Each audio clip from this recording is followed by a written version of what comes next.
Hello student, next topic આપણે જોવાનું છે ઉચ્ચાલન, અથવા આપણે એને કહેશું લીવર.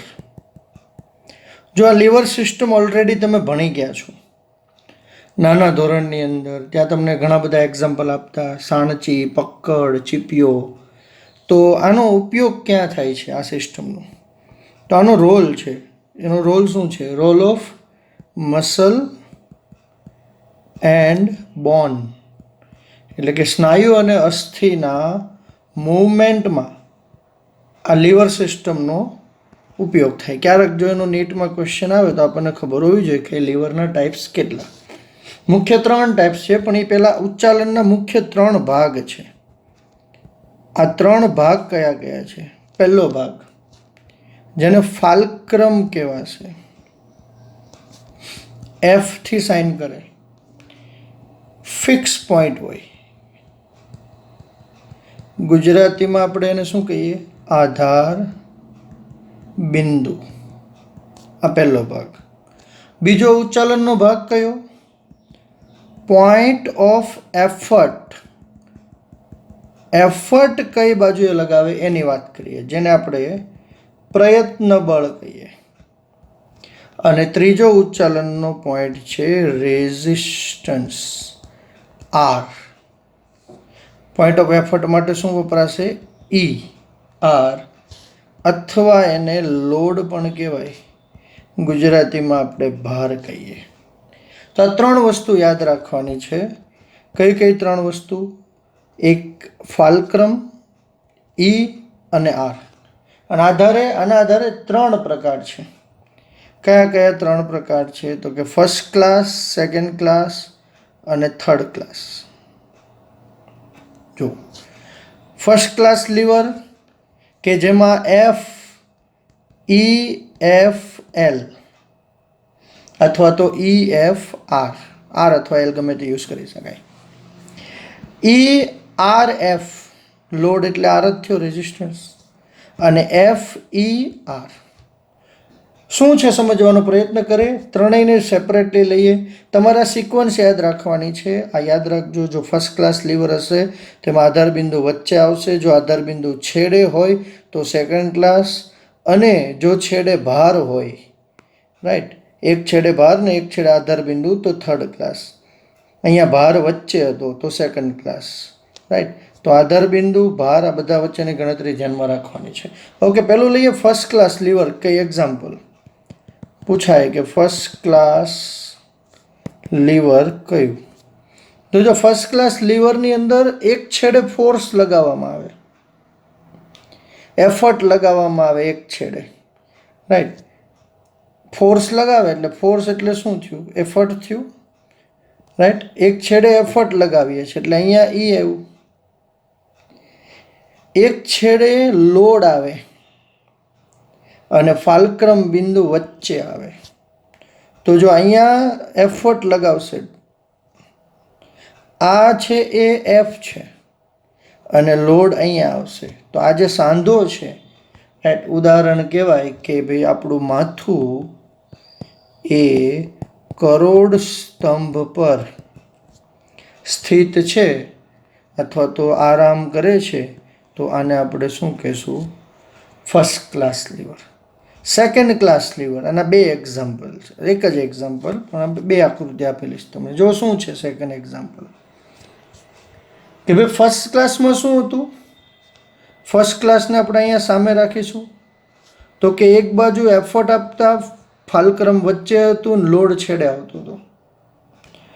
અહીંયા ફાલ્ક્રમ છેડે છે એટલે કે એફ, આર અને ઈ, અથવા ઈ, આર, એફ. તો ફાલ્ક્રમ છેડે છે, આર વચ્ચે છે, અને જે ફોર્સ લાગે છે એ એક છેડેથી છે. લાઈક અહીંયા સમજો કે ભાઈ આ ફાલ્ક્રમ, આ જોઈન્ટ્સ છે એ ફાલ્ક્રમ છે, આ જોઈન્ટ્સ ફાલ્ક્રમ છે. લોડ ક્યાં આવે છે? વચ્ચે. જ્યારે પ્રયત્ન થાય છે ક્યાં? છેડેથી. તો આને કહેવાય સેકન્ડ ક્લાસ.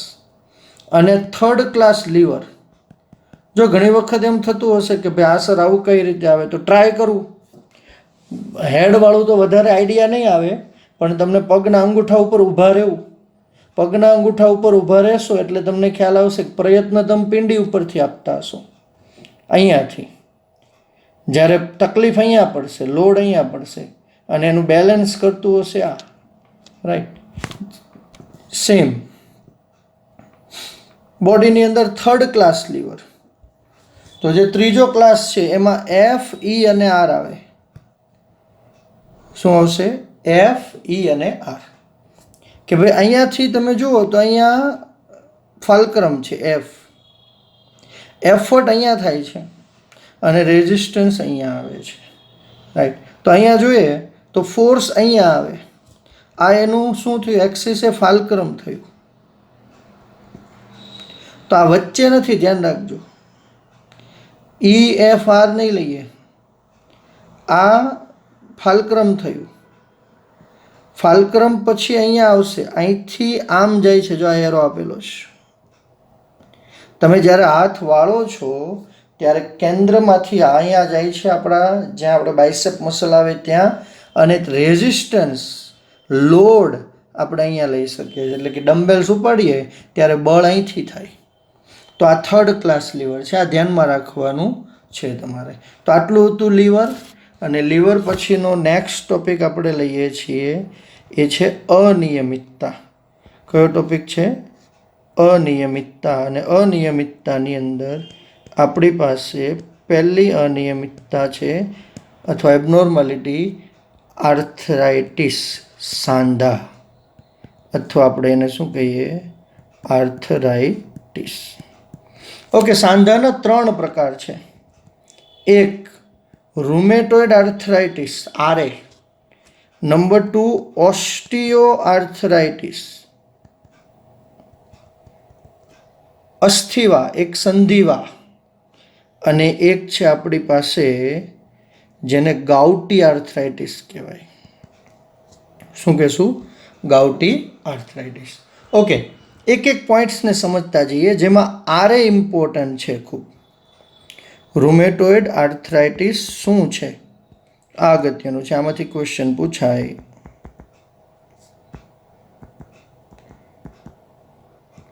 અહીંયા જે હું લખું છું એ તમારે દરેક લોકોએ નોટ ડાઉન કરી રાખવાનું છે કે પહેલાં તો આનું નિદાન કઈ રીતે થાય. કારણ કે બધા જોઈન્ટ છે ખરખાટ લાગે જ્યાં સુધી એના લાસ્ટ સ્ટેજમાં ન પહોંચે ત્યાં સુધી. શરૂઆતનો દુખાવો બધાનો સેમ હોય છે. તો રૂમેટોઇડ ફેક્ટર આવે, બ્લડની અંદર રૂમેટોઇડ ફેક્ટર આવે. જો એ રૂમેટોઇડ ફેક્ટર હાજર તો એ વ્યક્તિને આરએ પોઝિટિવ કહેવાય. તો આનું નિદાન થયું. કારણ શું? તો કે જે સાઇનોવિયલ કલા છે એ સાઇનોવિયલ કલામાં સોજો આવે.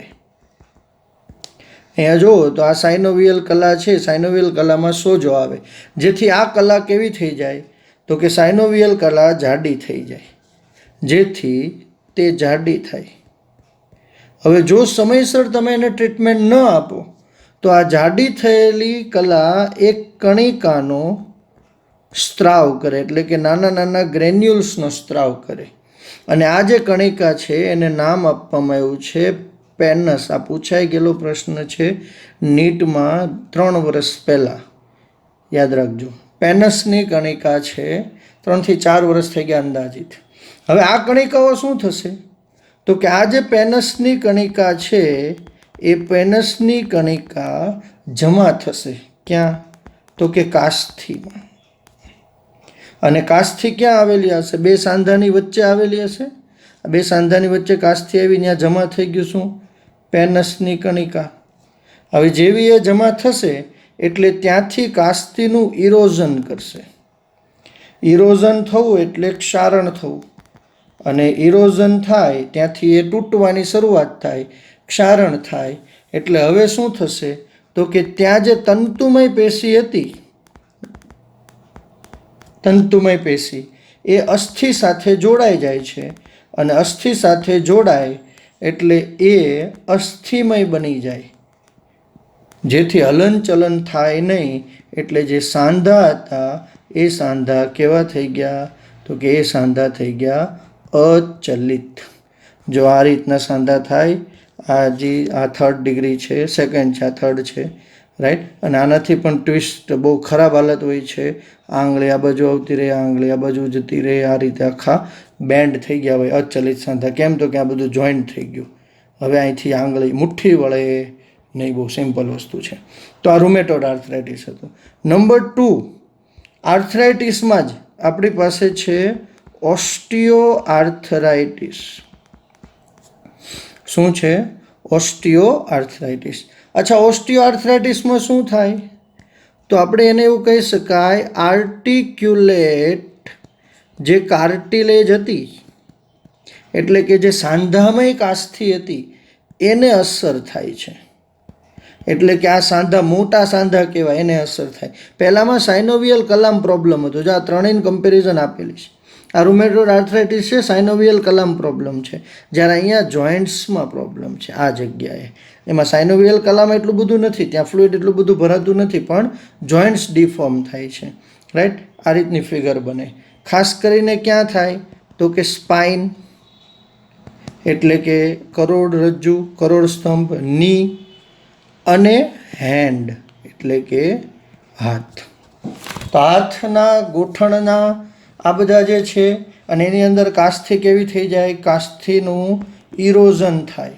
તો આપણે એને શું કહીએ છીએ? ઇરોઝન થવું એટલે કે ક્ષારણ થવું, ધીમે ધીમે ત્યાંથી બધું દૂર થવું. તો આને ઓસ્ટિયો આર્થરાઇટિસ કહેશું. અને ત્રીજો આર્થરાઇટિસ છે આપણી પાસે, એ છે ગાઉટી આર્થરાઇટિસ. અચ્છા, ગાઉટી આર્થરાઇટિસ એટલે શું? તો કે સિમ્પલ છે, યુરિક એસિડનો ભરાવો થવો. યુરિક એસિડનો ભરાવો થવો. આપણી બોડીમાં ક્ષાર બનતા હોય છે અલગ અલગ, જેમાંનો એક ક્ષાર છે યુરિક એસિડનો ક્ષાર. ખાસ કરીને પગના અંગૂઠા પાસે આ બધા ક્ષાર ભરાય, જેથી અહીંયા સોજો આવે. તો આ પણ એક પ્રકારનો આર્થરાઇટિસ કહેવાય. તો આ 3 મુખ્ય હતા આર્થરાઇટિસ. પછીની અનિયમિતતા લઈએ આપણે, તો એક અનિયમિતતા છે આપણી પાસે ઓસ્ટિયોપોરોસિસ. જો ઓસ્ટિયો એટલે હાડકાં અને પોરોસિસ, પોરો એટલે છિદ્ર, હાડકામાં છિદ્રો થવા. આવું ક્યારે થાય? તો કે હાડકાનું જે આધારક છે, એ આધારકમાંથી મિનરલ્સનું ધોવાણ થાય. અને મિનરલ્સનું ધોવાણ થાય એટલે શું થશે? તો કે એ હાડકાં નબળા પડતા જશે.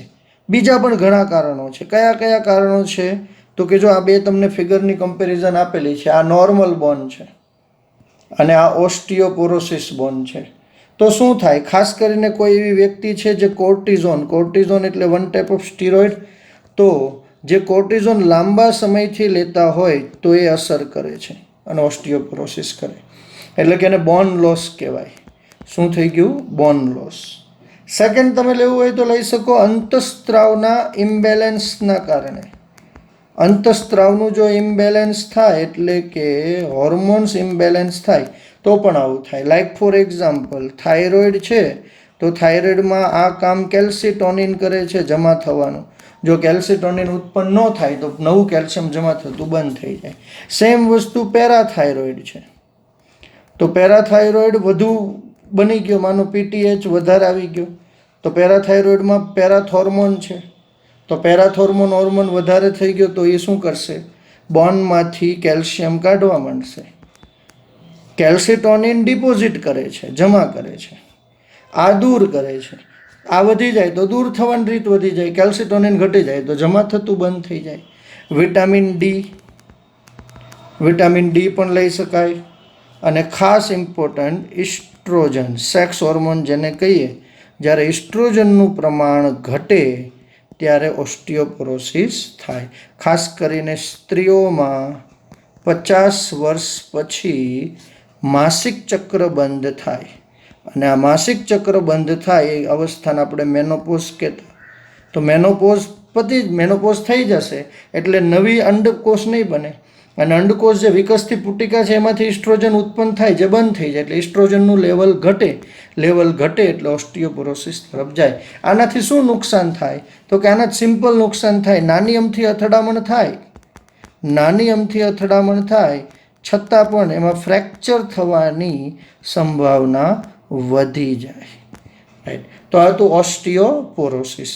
ઓસ્ટિયોપોરોસિસ પછીનો રોગ છે આપણી પાસે. કોઈ ગેસ કરશે કયો રોગ છે? યસ, આ રોગ છે રિકેટ્સ. આપણે આ જો કે આનુવંશિક રોગ એ છે, one type of vitamin D જો ડેફિશિયન્સી હોય તો. નહીં તો રિકેટ્સ કોના કારણે છે?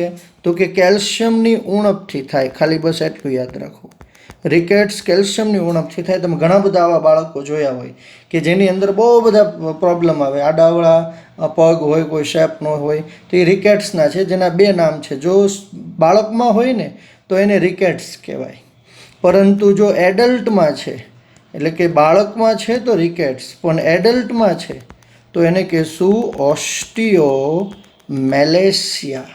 શું કહેશું? ઓસ્ટિયોમેલેશિયા. તો આ યાદ રાખવાનું છે. ત્યાર પછીનો રોગ લઈએ તો એ રોગ છે સ્પ્રેન. સ્પ્રેન. અચ્છા, સ્પ્રેન શું છે? બહુ સિમ્પલ વસ્તુ છે. પગ મરડાઈ જાય. પગ મરડાઈ જાય એટલે શું થાય? સાંધા ડિસલોકેટ થતા નથી, પરંતુ લિગામેન્ટ એટલે કે સ્નાયુબંધ અને ટેન્ડન ને ઈજા થાય, ને આવેલી રુધિરવાહિનીઓને ઈજા થાય, એને આપણે સ્પ્રેન કહીએ છીએ. અમુક દિવસ થાય એટલે ફરીથી પોતાની રીતે જ મટી જાય. આપણે પગ મરડી ગયો જેને કહીએ એને સ્પ્રેન કહેવાશે. સ્પ્રેન પછી અસ્થિ સાથે સંબંધિત અનિયમિતતામાં એક છે આપણી પાસે ગાદી ખસી જવી, જેને આપણે કહીએ છીએ સ્લીપ ડિસ્ક, આંતરકશેરુકા તકતી. રાઈટ. તો આમાં શું થાય? તો કે ઘણા બધા કારણો છે. ઝટકો લાગ્યો હોય તોય થઈ શકે, ડિફોર્મેશન થાય, અચાનક આના ઉપર બળ આવેલું હોય તોય થઈ શકે. તો આ એક અનિયમિતતા છે, સ્લીપ ડિસ્ક. પછી ઇમ્પોર્ટન્ટ અનિયમિતતા ક્વેશ્ચન પૂછાય તો મસ્ક્યુલર ડિસ્ટ્રોફી. મસ્ક્યુલર ડિસ્ટ્રોફીમાં શું થાય? તો કે મસ્ક્યુલર ડિસ્ટ્રોફીમાં જે કંકાલ સ્નાયુ છે એ કંકાલ સ્નાયુનું ડીજનરેશન થાય, અને ડીજનરેશન થવું એટલે વિઘટન થવું ધીમે ધીમે. આ જીનેટિક, જો કે આ એક one type of genetic defect છે. જ્યારે 12મા ધોરણનું ચેપ્ટર આપણે ભણશું ત્યારે આપણે એની વધારે ડિટેલ કરીશું. ત્યાર પછીનો અનિયમિતતા લેવી હોય તો એ કહે છે મોસ્ટ અગત્યની ક્વેશ્ચન પૂછાય માયસ્થેનિયા ગ્રેવિસ. આ માયસ્થેનિયા ગ્રેવિસ જે રોગ છે એ વન ટાઈપ ઓફ સ્વરોગ પ્રતિકારકતાનો ડિઝીઝ છે, જેને ઓટો ઇમ્યુન ડિઝીઝ કહેવાય. અચ્છા, અહીંયા ખાસ ધ્યાન રાખજો, આનું કારણ કોઝ કોઈને નથી ખબર. થાય શું? તો કે જે ન્યુરોમસ્ક્યુલર જંકશન છે એ ન્યુરોમસ્ક્યુલર જંકશન કામ કરતા બંધ થઈ જાય. ન્યુરોમસ્ક્યુલર જંકશનને ગુજરાતીમાં ચેતા સ્નાયુ સંધાન કહેવાય. માનો કે મેસેજ બધો ક્યાં મળે છે? સ્નાયુ પાસે મળે છે. તો એ બંને વચ્ચેનું જોડાણ છે ને એ વીક થઈ જાય. વીક થઈ જાય એટલે વ્યક્તિને પૂરતો મેસેજ મળે નહીં, થાક લાગે સખત. રાઈટ. અને ખાસ કરીને કંકાલ સ્નાયુનું પેરાલિસિસ થઈ શકે. તો આ બેઝિક લઈ શકાય આની અંદર માયસ્થેનિયા ગ્રેવિસ. પછી એક રોગ આપણે લઈ શકીએ ટીટેની. તો ટીટેનીની અંદર શું છે? તો કે દેહ જળમાં કેલ્શિયમનું પ્રમાણ કેવું થઈ જવું?